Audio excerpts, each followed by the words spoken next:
ক্রিকেটের সব খবরাখবর সবার আগে পেতে এখনই সাবস্ক্রাইব করুন এবং বেল বাটনে প্রেস করুন। দিনের প্রথম ম্যাচে চিটাগাংয়ের কাছে 11 রানে হেরে নিজেদের পয়েন্ট টেবিলকে কঠিন করে তুলল ঢাকা ডায়নামাইটস। আজকে রাজশাহী জিতে নেওয়ায় পয়েন্ট টেবিল আরও কঠিন হয়ে গেল। এবার এই ব্যাপার নিয়ে মুখ খুললেন দক্ষিণ আফ্রিকান পেসার বিচ। তার মতে বাকি দুটি ম্যাচ জিতেই প্লে অফ নিশ্চিত করবে ঢাকা। এ ব্যাপারে তিনি বলেন, আমরা এখনো কোয়ালিফাই করিনি। ঢাকায় এখনো আমাদের দুটি ম্যাচ আছে। আমাদের ভালো ক্রিকেট খেলতে হবে, তাই আমি মনে করি আমরা অবশ্যই কোয়ালিফাই করব। তিনি আরো বলেন, এই খেলাটা আমাদের জেতার দরকার ছিল। আজ আমরা দারুণ বোলিং করেছি, তাদের 170 রানের মধ্যে রাখতে পেরেছি। এই উইকেটে আমি মনে করি এই সংগ্রহ তারা করার মতো।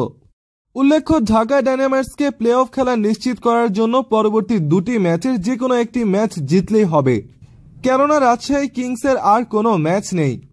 তাই ঢাকা জিতলেই পয়েন্ট টেবিলের ন্যূনতম চতুর্থ স্থানে অবস্থান করবে, আর দুটি ম্যাচেই জয় পেলে 2-এ ওঠারও সুযোগ রয়েছে।